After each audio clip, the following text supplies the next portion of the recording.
Are you ready for some bedtime stories? We are.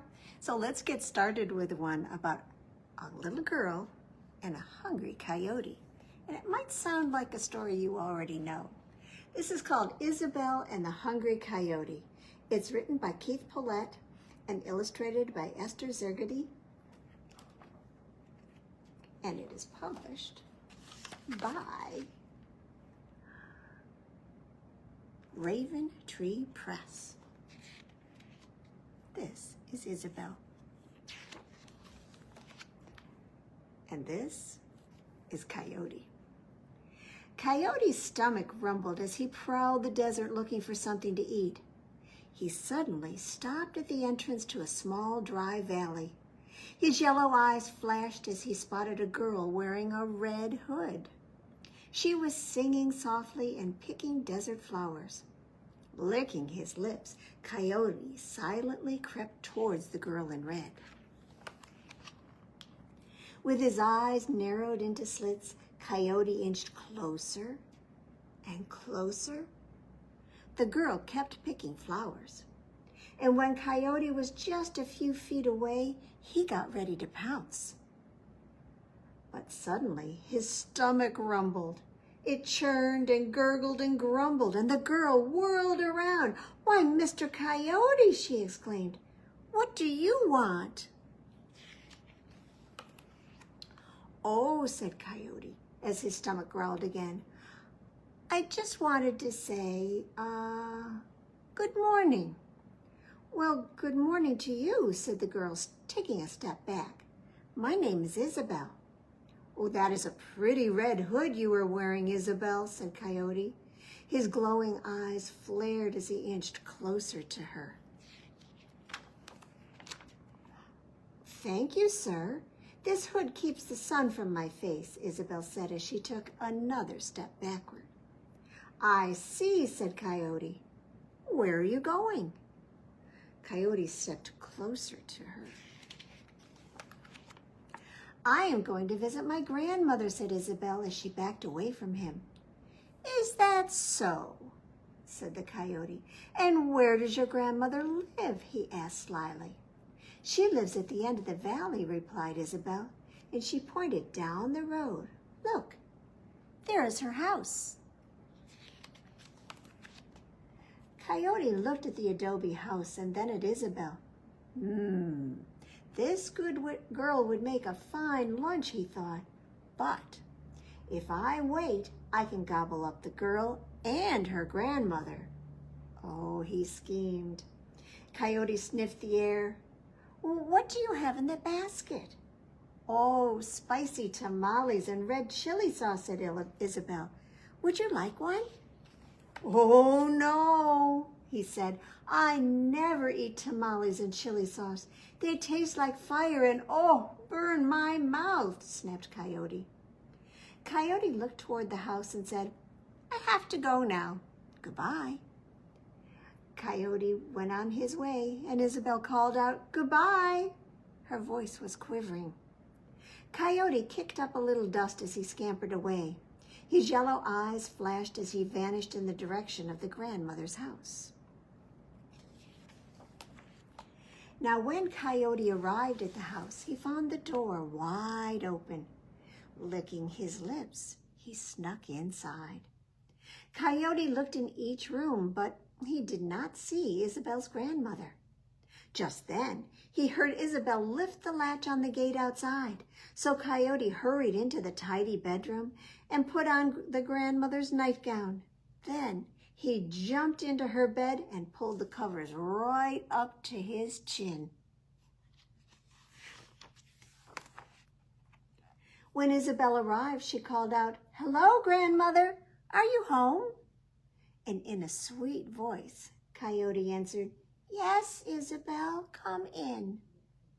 Isabel went straight to her grandmother's bedroom.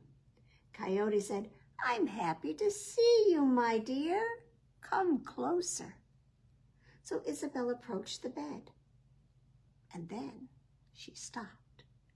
"Grandmother, why do you have such big eyes?"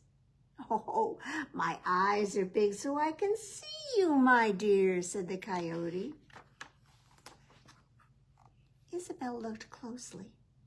Grandmother, why do you have such big ears? Oh, my ears are big so I can hear you, my dear, said Coyote.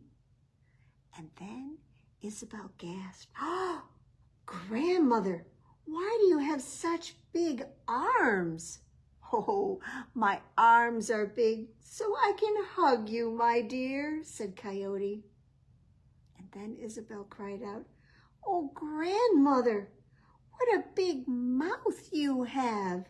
"Oh, little Isabel, I have a big mouth so I can eat you," snarled Coyote. And with a terrible growl, Coyote leaped from the bed. He grabbed Isabel with his powerful arms and opened his big jaws to swallow her. Isabel trembled as she looked into Coyote's wide mouth. She squirmed and tried to get away, but Coyote's arms were very strong.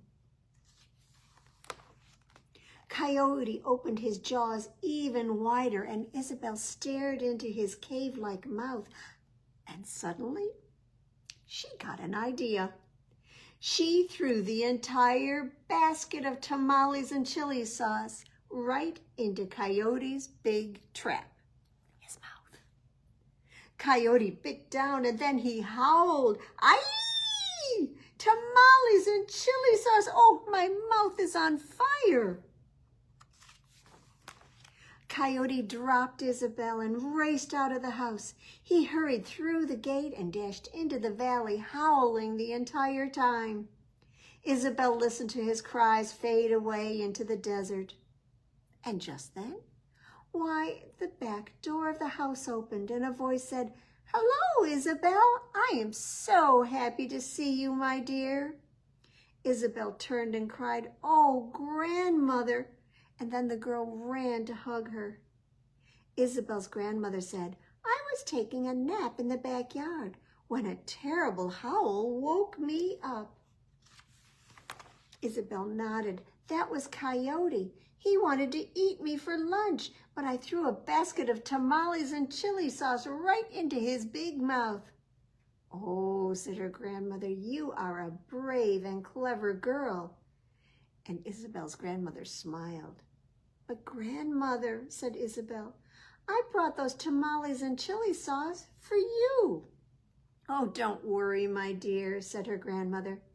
"We can make some more." And that's exactly what they did. What a nice ending. Did that remind you of a story that you already know? I bet it did. Shall we do a finger play about, well, something you might eat? I've got 5 little hot dogs that are cooking in the pan. The grease got hot and one went bam. So 4 little hot dogs are cooking in the pan. The grease got hot and one went bam. 3 little hot dogs are cooking in the pan. The grease got hot and one went bam. 2 little hot dogs are cooking in the pan. The grease got hot and one went bam. 1 little hot dog is cooking in the pan. The grease got hot and the one went bam. So now no little hot dogs are cooking in the pan. The grease got hot and the pan went bam. Well, our next story is about, well, some jungle animals. This is called Give Up, Gecko. That's Gecko right there in the middle, the little one. This is a folk tale from Uganda, and it's retold by Margaret Reed MacDonald and illustrated by Deborah Melman. And it's published by Amazon's Children Publishing. See all the animals? Well, days and days, waiting for rain, the animals needed a drink. "Let's dig for water," said the animals. "The one who finds water can be our chief." All the animals wanted to be chief. "Let's use our tusks," bellowed Elephant. "Tusks, tusks," shouted the boar. "No, no, let's use our horns," hollered Rhino. "Horns, horns," agreed the deer. Now some animals didn't have horns. Some animals didn't have tusks. "Let's stomp," said Hippo. "Everybody has feet." "Not me," whispered Snake, but the animals were already voting. "Stomp, stomp, we will stomp." "Me first," Elephant said. Elephant found a good place to dig and he began. "Elephant, elephant, heavy, heavy, heavy. Elephant, elephant, stomp, stomp, stomp." Well, it was hot, and Elephant got tired, but he kept going. "Elephant, elephant, heavy, heavy, heavy. Elephant, elephant, stomp, stomp, stomp." "Oh, there's no water here. I give up," he said. "My turn," shouted Hippo. "Hippo, hippo, heavy, heavy, heavy. Hippo, hippo, stomp, stomp, stomp." Well, Hippo churned up the dust, and the hole got deeper and deeper. But Hippo got tired. "No water here. I give up," he said. "Rhino, rhino, heavy, heavy, heavy. Rhino, rhino, stomp, stomp, stomp." And then Rhino said, "I give up." So then Buffalo and Giraffe gave it a try. In fact, all the big animals took a turn, and all the big animals gave up. So the middle-sized animals tried. There was Warthog and Hyena, and Monkey thought he could do it. "Monkey, monkey, heavy, heavy, heavy. Monkey, monkey. Ooh, bananas. Bye-bye." And soon the middle-sized animals all gave up. So now the little animals wanted to try. The big animals were laughing. "Oh, what can they do?" And the big animals were right. The little animals didn't have any luck either. Iguana tried. Rabbit tried. "Rabbit, rabbit, heavy, heavy, heavy. Rabbit, rabbit." Oh, but Rabbit had no patience. "What can a rabbit do? I give up." "Nobody can do it," said Elephant. "Nobody found water. Let's go home." But then they heard a tiny voice. "I didn't get a turn. Let me try." And the animals all looked around like, where was that tiny voice coming from? It was Gecko. "I can do it. Let me try." The animals all started laughing. What could a silly little animal like Gecko do? "Nothing. Let's go home," said the Elephant. "There is no water here." But Gecko jumped into the deep, deep hole. "Gecko, Gecko, heavy, heavy, heavy. Gecko, Gecko, stomp, stomp, stomp." Oh, look at that silly little Gecko. He thinks he's heavy. Give up, Gecko. Well, Gecko was so embarrassed he turned bright pink all over. "Oh, Gecko's turning pink," Hippo laughed. "Give up, Gecko." They can laugh, but I won't give up. Gecko, Gecko, heavy, heavy, heavy. Gecko, Gecko, stomp, stomp, stomp. Well, he stomped for 1 hour. Gecko, Gecko, heavy, heavy, heavy. Gecko, Gecko, stomp, stomp, stomp. And all of the animals shouted, "Give up, Gecko." But he didn't. Gecko, Gecko, 2 hours he did it. "Give up, Gecko."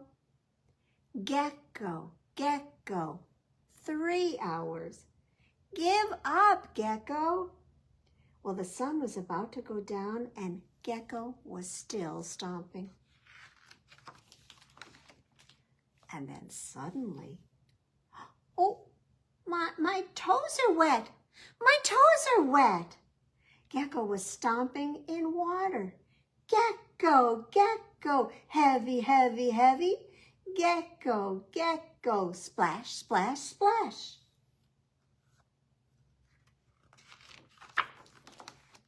Out of the way! Elephant threw Gecko out of the hole and began to stomp. Elephant, elephant, heavy, heavy, heavy. Elephant, elephant, stomp, stomp, stomp. I'm the new chief, hollered Elephant. I found water. But all the animals saw what had happened. Get that elephant out of there, they shouted. Elephant didn't find the water. Gecko did. So Gecko jumped back down into the hole again. And all the animals started shouting, Gecko, Gecko, heavy, heavy, heavy. Gecko, Gecko, don't give up. And slowly the water began to rise. It came up to his little knees. It came up to his little waist. It came up to his little neck. Water! Why, the water was spraying all over and everybody was dancing and singing. Gecko, Gecko, he found the water. Gecko, Gecko, he's the one. And the animals built a special house for Gecko right by the side of the water. But you all helped to dig, said Gecko. Everybody can share. Yes, we all helped dig, said the animals. But you, Gecko, you were the one who never gave up.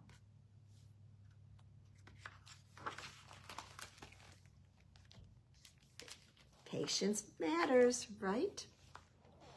Well, can you shake, shake, shake your sillies out, shake, shake, shake your sillies out, shake, shake, shake your sillies out and wiggle your waggles away. I see some of you like this one.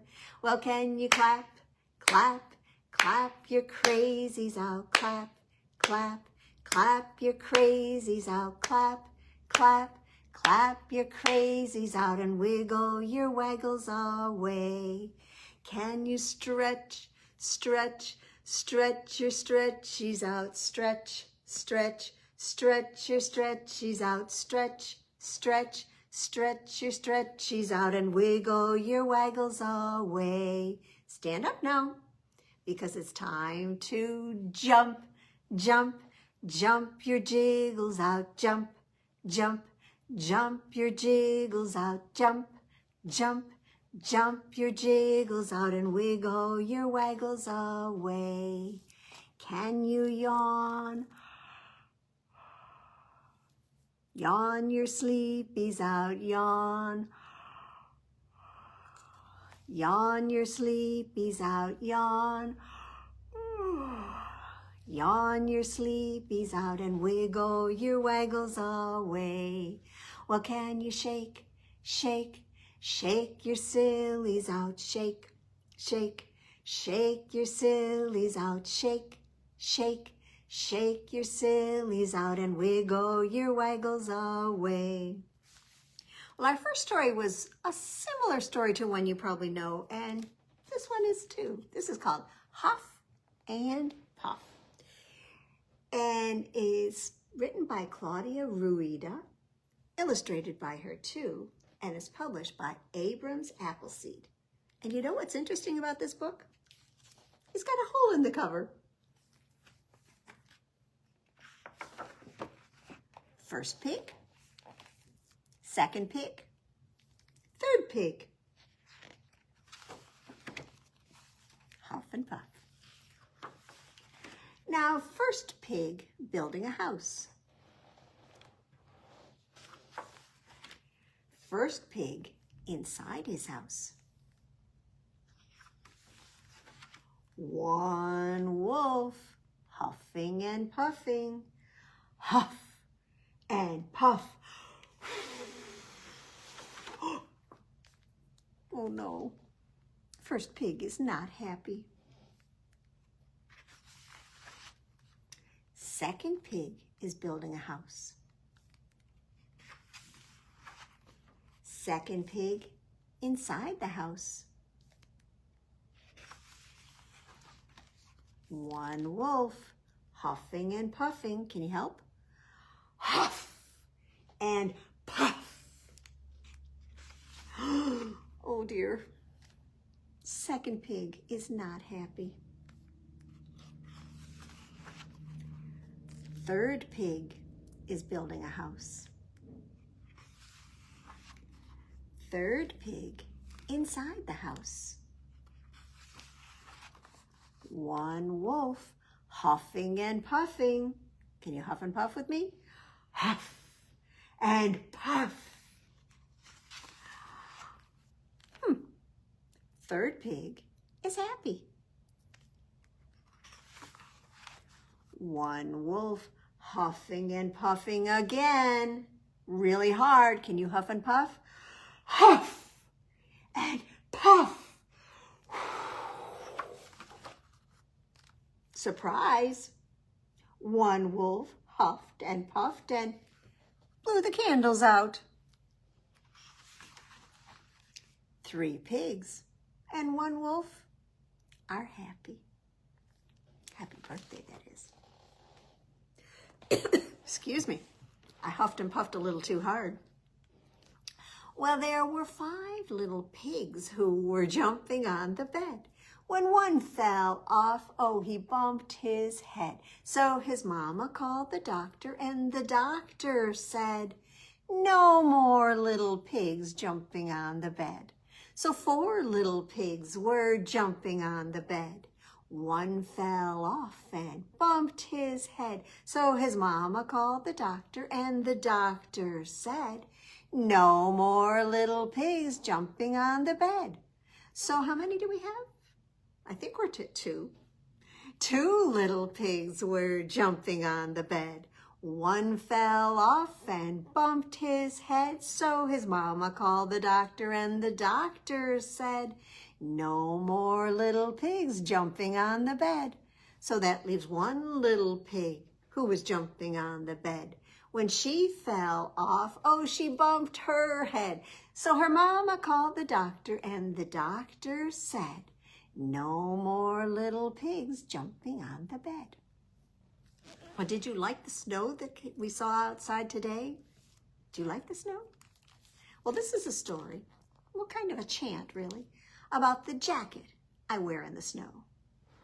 This is written by Shirley Neitzel with illustrations by Nancy Winslow Parker. And it's got Greenwillow Books as its publisher. Well, this is the jacket I wear in the snow. This is the zipper that's stuck on the jacket I wear in the snow. This is the scarf, woolly and red, that's caught in the zipper that's stuck on the jacket I wear in the snow. This is the stocking cap for my head that matches the scarf that's woolly and red, that's caught in the zipper that's stuck on the jacket I wear in the snow. These are the mittens that hang from each arm, that I wear with a hat for my head, that matches the scarf that's woolly and red, that's caught in the zipper that's stuck on the jacket I wear in the snow. And this is the sweater, all itchy and warm, that meets the mittens that hang from each arm, that I wear with the stocking cap for my head, that matches the scarf that's woolly and red, that's caught in the zipper that's stuck on the jacket I wear in the snow. And these are the jeans, stiff in the knee, that go under the sweater all itchy and warm, that meet the mittens that hang from each arm, that I wear with the stocking cap for my head, that matches the scarf, woolly and red, that's caught in the zipper that's stuck on the jacket I wear in the snow. And these are the boots, too big for me, that cover the jeans that are stiff in the knee, that go under the sweater all itchy and warm, that meet the mittens that hang from each arm, that I wear with the stocking cap from my head that matches the scarf that's woolly and red, that's caught in the zipper that's stuck on the jacket I wear in the snow. And this is the long underwear, oh, bunchy and hot, that is stuffed in the boots that are too big for me, that cover the jeans that are stiff in the knee, that go under the sweater all itchy and warm, that meets the mittens that hang from each arm, that I wear with the stocking cap from my head that matches the scarf that's woolly and red, that's caught in the zipper that's stuck on the jacket I wear in the snow. And these are the socks, wrinkled a lot, that are pulled over long underwear, bunchy and hot, that's stuffed in the boots that are too big for me, that cover the jeans that are stiff in the knee, that go under the sweater all itchy and warm, that meets the mittens that hang from each arm, that I wear with the stocking cap from my head that matches the scarf, it's woolly and red, that's caught in the zipper that's stuck on the jacket I wear in the snow. And these are the tears that fell from my eyes, that dripped on the socks all wrinkled a lot, that are pulled over underwear, bunchy and hot, long johns, right? That's stuffed in the boots that are too big for me, that cover the jeans, stiff in the knee, that go under the sweater, itchy and warm, that meets the mittens that hang from each arm, that I wear with the stocking cap from my head that matches the scarf, it's woolly and red, that's caught in the zipper that's stuck on the jacket I wear in the snow. And this is my mother, who heard my cries and wiped the tears that fell from my eyes. She loosened the scarf, woolly and red, and slipped off the stocking cap from my head. She unpinned the mittens that hung from each arm and unbuttoned the sweater, all itchy and warm. She unzipped the boots that were too big for me and straightened the jeans that were stiff in the knee. She smoothed the long underwear, bunchy and hot, and pulled up the socks that were wrinkled a lot. When she unstuck the zipper of the jacket I wear in the snow. I think I'll stay inside now. Looks like they're having donuts and hot chocolate with whipped cream and maybe some muffins. Good after you've been out in the snow. I don't know if you noticed it, but there were pictures all through. This is a story that is a rebus story. So instead of some of the words, they have a picture. So that's the stocking cap and the scarf and the zipper and the jacket. Makes it kind of fun. Well, let's see here. Which finger play should we do? Maybe we could set some monkeys up in a tree? I've got 5 little monkeys swinging in the tree, teasing Mr. Crocodile, you can't catch me. Well, along comes Mr. Crocodile, as hungry as can be, and he goes snap. So 4 little monkeys are swinging in the tree, teasing Mr. Crocodile, you can't catch me. Along comes Mr. Crocodile, as hungry as can be, and he goes snap.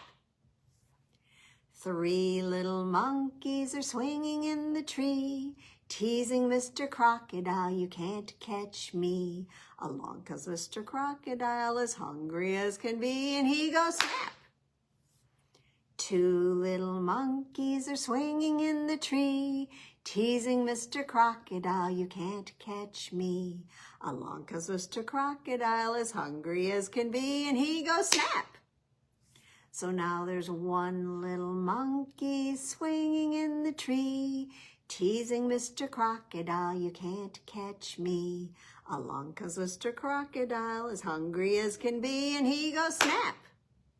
So now there are no little monkeys swinging in the tree. I'd better watch out so he won't catch me. If he did, I might cry.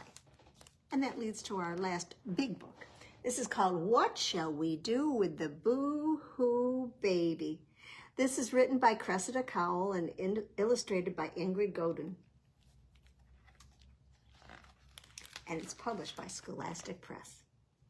And that baby is crying. That's why he's called a boo-hoo baby. The baby said, boo-hoo-hoo.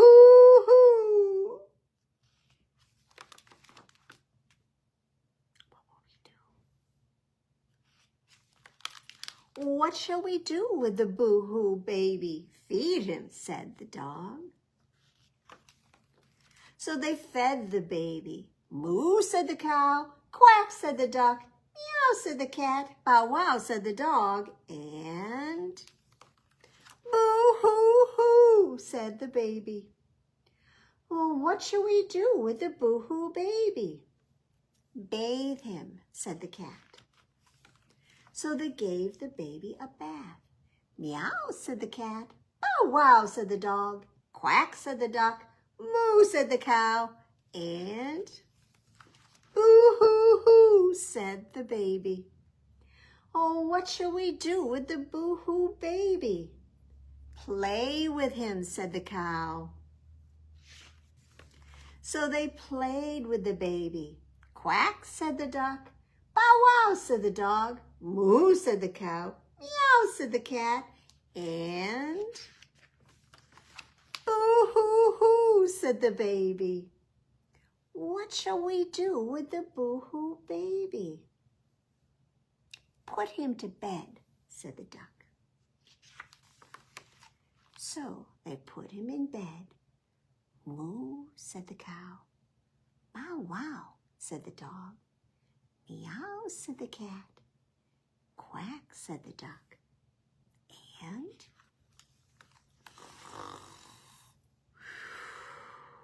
said the baby. I like that one.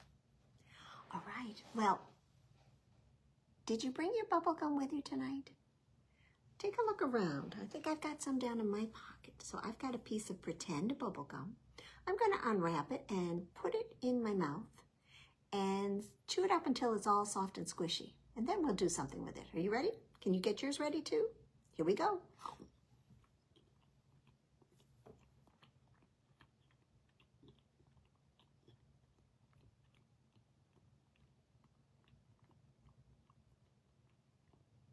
Is it ready? I think so. So put your hand out. I'll count to 3. Spit your gum in your hand. 1, 2, 3.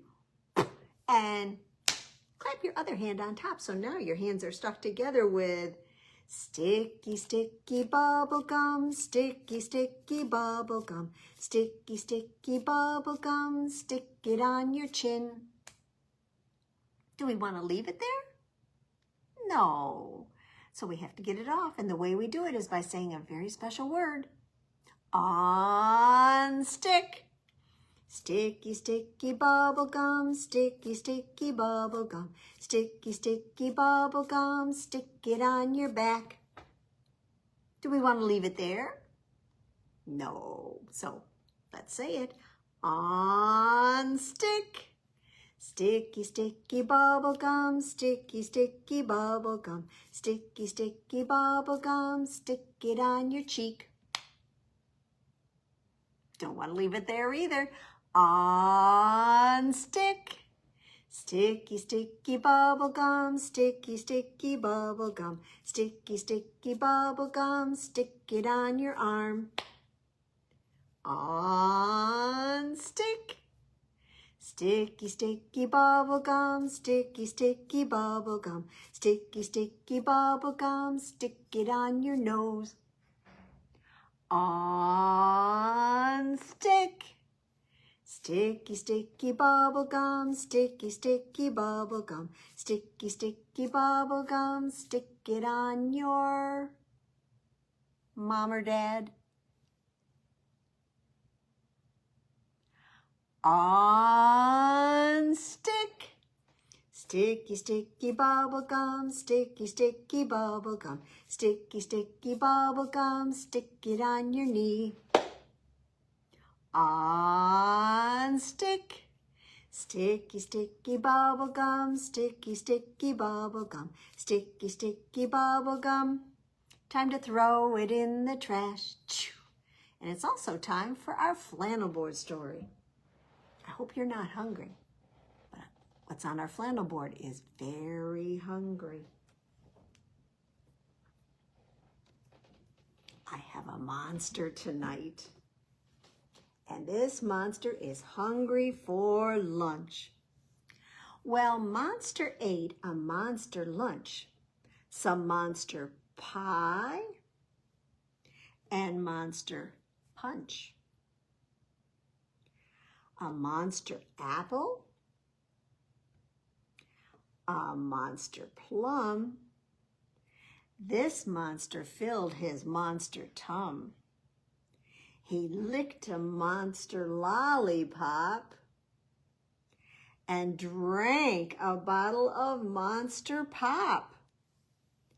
He chomped a monster chocolate cake, and you know, he got a monster tummy ache. That's what happens when you eat too much. Well, we're going to finish up with the Sandra Boynton book, and I don't think we've done this one before. This one is called Night Night, Little Pookie. As I said, it's written by Sandra Boynton, and it's published by Random House. There's a whole series of books about little Pookie, who is a pig. Oh, Pookie, it's time for bed now. Come out, little Pookie. Oh, where can you be? Come out, little Pookie. I'll count 1, 2, 3. 1, 2, 3. It's me. So tonight, will you wear your pajamas with cars? Or do you prefer the pajamas with stars? Stars and cars, he said. And now to the sink on your own tippy toes. You can brush your fine teeth. You can wash your fine nose. And Mommy's nose too. Then you zip off to bed. Well, what do you know? Come out, little Pookie. Where did you go?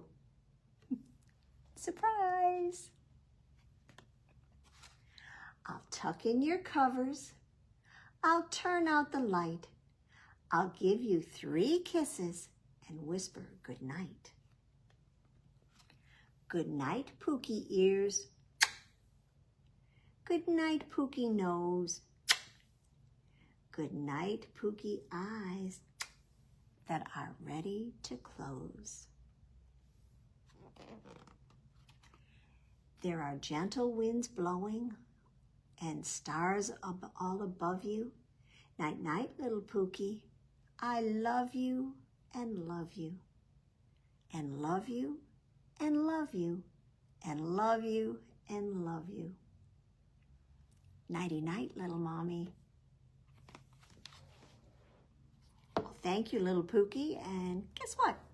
Those are our stories for tonight. So I hope you'll soon be ready for bed. I hope you get some kisses before you go to bed. And we hope you'll join us next week for some more bedtime stories from Wood Library. See you then.